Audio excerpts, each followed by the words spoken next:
Good morning, students. So, still now in transportation lesson, that is chapter 14, whatever things we are seeing, I'll recall. Okay. So, என்னென்ன பார்த்தோம் அப்படிங்கிறத நான் recall பண்ணுறேன். So, transportation பார்த்தோம், definitions பார்த்தோம், and also we have seen types of transport. So, what are all the three types of transport? Surface, water and air. Surfaceல வந்து roadways பார்த்தோம், railways பார்த்தோம், அதனுடைய advantages, disadvantages பார்த்தோம், and then recent trends என்னென்ன railwaysல அப்படிங்கிறதையும் we have seen. And after that water transport பார்த்தோம். Water transportல வந்து நம்ம என்னென்ன பார்த்தோம்? That is ocean transport பார்த்தோம், inland waterways அந்த இதெல்லாம் பார்த்தோம், types பார்த்தோம், liner, trams and everything we have seen. And in the last class we have seen air transport. Air transport la advantages பார்த்தோம், we have seen disadvantages also, and also finally we have seen transport உடைய service, businessக்கு transport வந்து எந்த அளவுக்கு they are serving the business அப்படிங்கிறத we have seen. So now we are moving on for the documents used in transportation. So என்னென்ன documents transportation சொன்னோம், அதுலேயும் documents என்னென்ன use பண்ணுறாங்க அப்படிங்கிறத we will go through. First one, waybill. The waybill is an acknowledgement of receipt of goods for transport by the carrier. So carrier அப்படிங்கிறது என்ன அப்படின்னா, it is nothing but a person or thing that carries or holds something.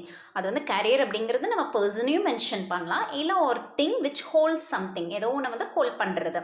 So the waybill அப்படிங்கிறது is an acknowledgement of receipt of goods for transport by the carrier. அந்த person வந்து owner of the goods வந்துட்டு என்ன அப்படின்னா, அந்த transport ஒரு கூட்டை வந்து டிரான்ஸ்போர்ட் பண்ணுறதுக்கு ஒரு ரெசிப்ட் அப்படிங்கிறது தான் வேபிள்.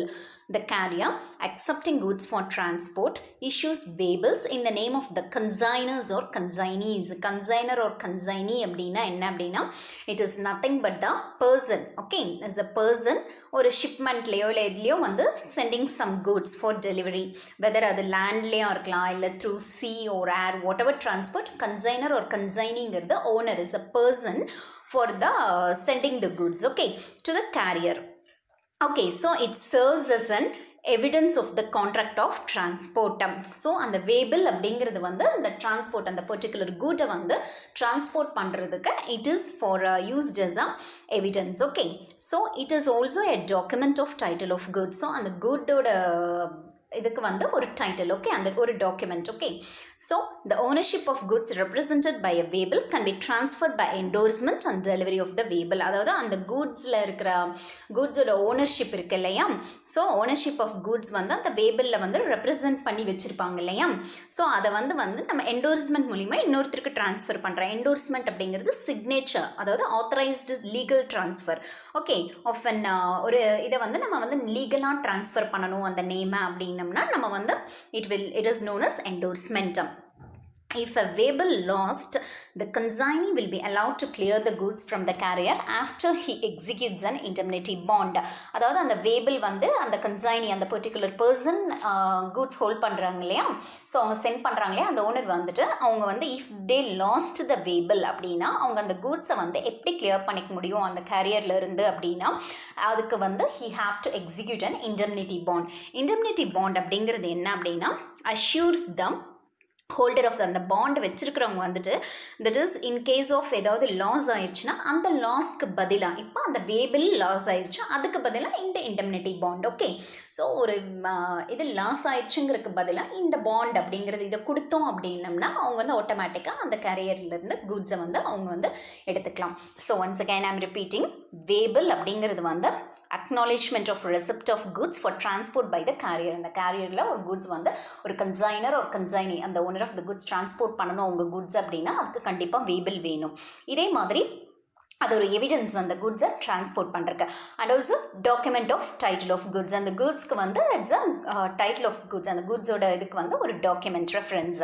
The ownership of goods represented by a waybill can be அதே மாதிரி அந்த ஓனர்ஷிப்பை வந்து நம்ம ட்ரான்ஸ்ஃபர் பண்ணலாம் என்டோர்ஸ்மெண்ட் மூலிமா. என்டோர்ஸ்மெண்ட்னா லீகல் அத்தரைசேஷன் மூலமாக அந்த நேமை வந்து ஓனர்ஷிப்பை வந்து ட்ரான்ஸ்ஃபர் பண்ணலாம். ஓகே, இஃப் அ வேபிள் லாஸ் ஆயிடுச்சு, அந்த காணாமல் தொலைஞ்சு போயிடுச்சு அப்படின்னா என்ன பண்ணணும் அப்படின்னா, அந்த கன்சைனி வந்து அந்த கூட்ஸ் எப்படி கிளியர் பண்ணிக்கணும் அப்படின்னா, அதுக்கு பதிலாக அவங்க என்ன இஷ்யூ பண்ண, இண்டெம்னிட்டி பாண்ட். இண்டெம்னிட்டி பாண்ட் அப்படிங்கிறது வந்துட்டு இதுக்கு பதிலாக அதை யூஸ் பண்ணுறது. ஓகே, அதாவது என்ன அப்படின்னா, அஷ்யூஸ் அந்த ஹோல்டர் ஆஃப் த பாண்ட் வந்து duly compensated in case of possible loss. ஏதாவது லாஸ் ஆயிடுச்சுன்னா அந்த பாண்ட் வச்சுருந்தாங்க அப்படின்னா அந்த லாஸ்க்கு காம்பன்சேட் பண்ணிக்கலாம். Okay, next one is railway receipt. So railway receipt அப்படிங்கிறது, railway receipt is an acknowledgement of receipt of goods by the railway for transporting. இது வந்து என்ன அப்படின்னம்னா, நம்ம ரயில்வேல ஏதோ ஒரு goods transfer பண்ணுறோம் அப்படின்னா அதுக்கு document of title of goods and also receipt of the goods. It serves as a document of title of goods, but it shows the title of its holders of the goods. யாரோட goods அது, அந்த title இருக்கும், அந்த holder of the goods உடைய name இருக்கும் அதில். It may be issued in the name of the consigner or consignee. அவங்க நேமில் வந்து இஷ்யூ பண்ணுவாங்க. Okay, that's only on presentation of the railway receipt the railways will deliver the goods. இந்த railway receipt வந்து அவங்க அதை present பண்ணாங்கன்னா மட்டும்தான் அந்த railway authority வந்து அந்த particular goods அந்த particular personக்கு deliver பண்ணுவாங்க. If railway receipt is lost, the consignees can obtain the goods from the railway by executing an indemnity bond. இதே மாதிரி என்ன அப்படின்னா, நம்ம வேபிள்ல பார்த்த மாதிரியே ரயில்வே ரெசிப்ட் வந்து லாஸ் ஆயிடுச்சு அப்படின்னா, instead of that they have to issue the indemnity bond. அதை இஷ்யூ பண்ணால் மட்டும்தான் அவங்க குட்ஸை வந்து அவங்க கிளியர் பண்ணிக்க முடியும். Ownership of the goods can be transferred by endorsement and delivery of the receipt. Last இதில் பார்த்த மாதிரி ஓனர்ஷிப்பை இங்கேயும் ட்ரான்ஸ்ஃபர் பண்ணலாம். எப்படி, என்டோர்ஸ்மெண்ட் மூலிமா. என்டோர்ஸ்மெண்ட் அப்படிங்கிறது legal transfer. Okay, that's the thing. அதாவது என்ன அப்படின்னா, it is a signature authorising. அந்த ஓனர் வந்து அவங்களுடைய சிக்னேச்சர் மூலிமா ஆத்தரைஸ் பண்ணுவாங்க. தட் இஸ் லீகலாக வந்து அவங்க வந்து என்னது பிட்வீன் பார்ட்டிஸ் அந்த நேம்ஸ் வந்து இன்னொருத்தர் பேரில் சேஞ்ச் பண்ணிக்குவாங்க. ஓகே, ஸோ ரயில்வே ரெசிப்ட் அப்படிங்கிறது ரயில்வே அத்தாரிட்டியில் நம்ம கூட்ஸ் ஏதாவது டிரான்ஸ்போர்ட் பண்ணோம்னா அதுக்காக யூஸ் பண்ணிக்கிறது. Next one, charter party. When goods are to be consigned in large quantity, it is advantageous to hire the whole or substantial part of the ship. அதாவது நிறைய goods வந்து நம்ம transfer பண்ணணும், அதாவது நம்ம மூவ் பண்ணணும், டிரான்ஸ்போர்ட் பண்ணணும் அப்படின்னா அப்போ நம்ம வந்து என்னென்னா ஒரு பெரிய ஷிப் இல்லைன்னா ஒரு பார்ட் ஆஃப் த ஷிப் வந்து நம்ம ஹையர் பண்ணிக்கலாம். ஓகே, ஸோ அப்போ the document through which this contract is made, அந்த இதுக்காக மேட் பண்ணுற கான்ட்ராக்ட் பேர் தான் என்ன அப்படின்னா known as charter party. And இன்னொரு நேம் என்ன அப்படின்னு பார்த்தா voyage charter or time charter அப்படின்னு சொல்லுவோம். த பர்சன் யார் வந்து இந்த ஷிப்பை வந்து ஹையர் பண்ணுறாங்களோ அவங்க பேர் சார்ட்டர்.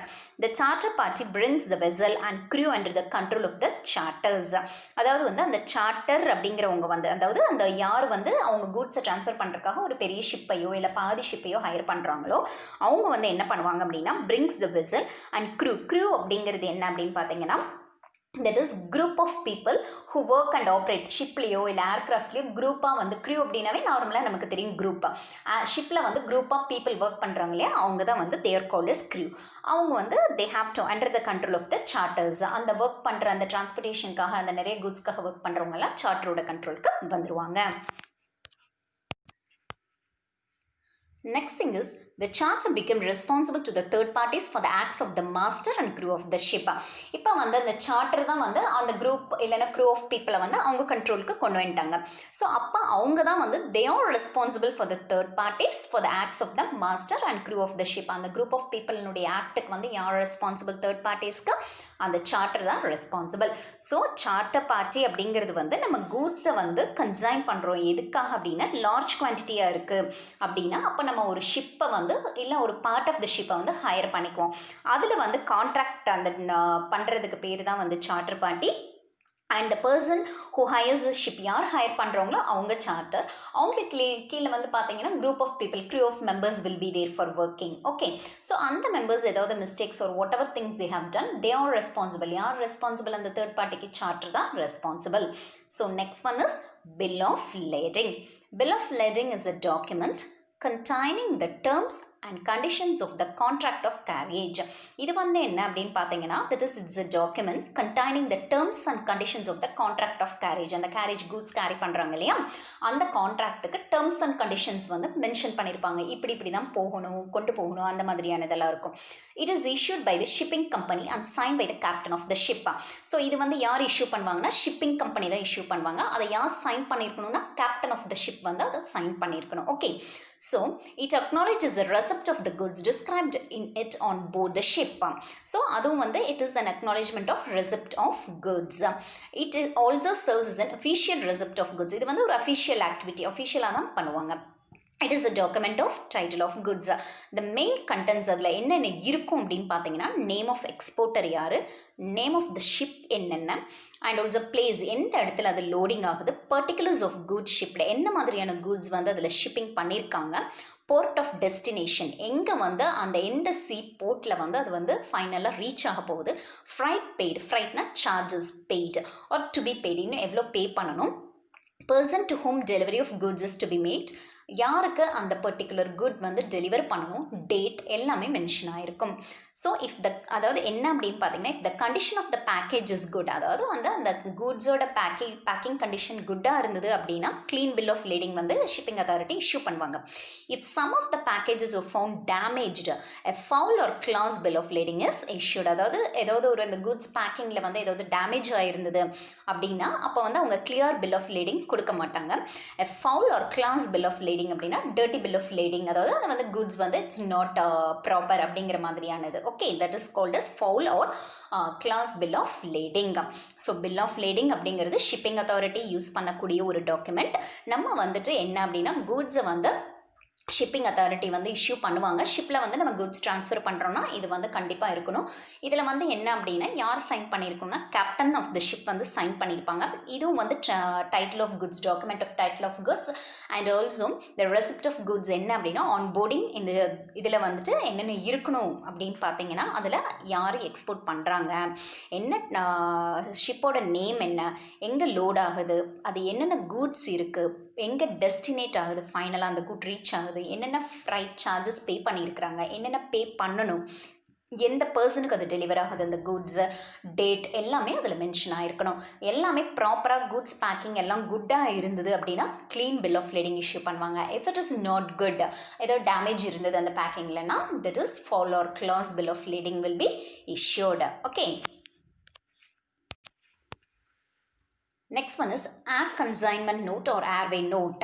ஸோ நம்ம நேம்லேயே தெரியுது இது வந்து என்ன அப்படின்னா நம்ம வந்து ஏர்போர்ட்டில் யூஸ் பண்ணக்கூடியது. ஓகே, த்ரூ ஏர்வேல நம்ம டிரான்ஸ்போர்ட் பண்ணணும் கூட்ஸ் அப்படின்னா இது யூஸ் பண்ணுவாங்க. It is a document prepared by the consigner which is handed over to the carrier of goods while transporting goods through airways. ஏர்வேஸில் வந்து கூட்ஸ் ட்ரான்ஸ்ஃபர் பண்ணணும் அப்படின்னா கன்சைனர் வந்து இதை ப்ரிப்பேர் பண்ணுவாங்க to the carrier of goods. இந்த plane வந்து எந்த ஏர் transport வந்து அதை கேரி பண்ணுறவங்களோ அவங்களுக்கு இஷ்யூ பண்ணுவாங்க. Air consignment note is made out in 3 original parts. 3 பார்ட்ஸாக வந்து அது மேட் பண்ணுவாங்க. One is sign by the consignor and marked for the carrier. இது வந்து ஒன்று வந்து கன்சைனர் வந்து சைன் பண்ணுவாங்க அண்ட் செகண்ட் வந்து போத் கன்சைனர் கெரியர் ரெண்டு பேருமே வந்துட்டு சைன் பண்ணுவாங்க and marked for the consignee. Okay, and the third வந்து யார் சைன் பண்ணுவாங்கன்னா by the carrier and handed back to the திருப்பியும் யாருக்கு கொடுப்பாங்க அப்படின்னு பார்த்தீங்கன்னா கன்சைனர். ஆஃப்டர் அந்த கூட்ஸை வந்து நாங்கள் இந்த மாதிரி அக்செப்ட் பண்ணிட்டோம் கேரி பண்ணுறக்கு அப்படின்னு அக்செப்ட் பண்ணதுக்கப்புறமா திருப்பியும் it will be handed over to the consignee. So இதில் 3 ways இருக்குது. Okay, and air consignment note or airway note அப்படிங்கிறது என்ன அப்படின்னா when we are transporting a particular goods through air transport use நம்ம டிரான்ஸ்போர்ட் பண்ணுறோம் அப்படின்னா this is very very essential. So what are the things we have seen, என்னென்ன documents டிரான்ஸ்போர்ட்டேஷனில் பார்த்துருக்கோம், வே bill பார்த்தோம் and then railway receipt, next charter party, next one is bill of lading and finally air consignment note or airway note. Okay, these are all the documents used in transportation. Next one is common carrier.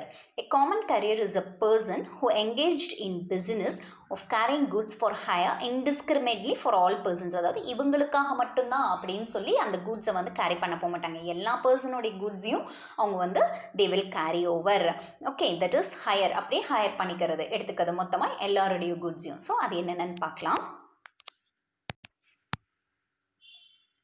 So there are organizations transporting goods on a designated routes according to a fixed regular schedule.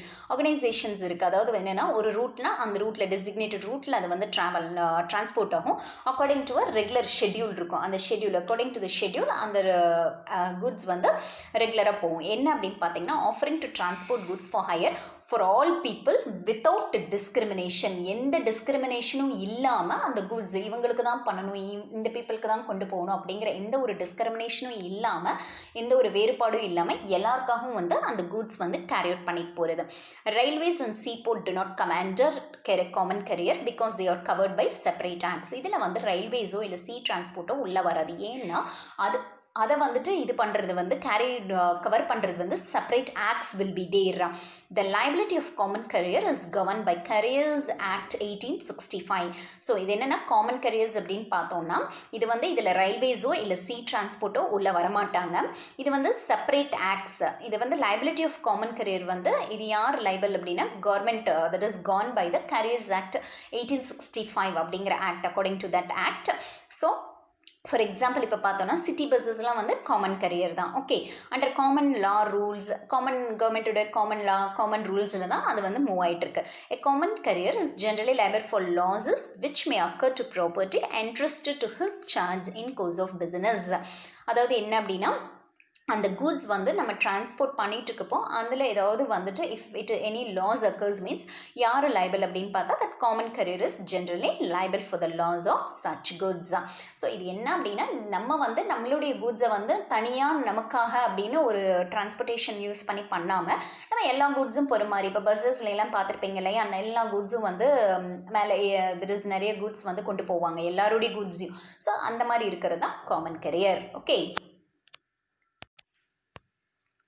the technological advancement will make the transportation highly sophisticated with greater speed in future. அதாவது இப்போ வந்து நம்ம டெக்னாலஜியில் பார்த்தோம் அப்படின்னா நிறைய advancement இருக்கு.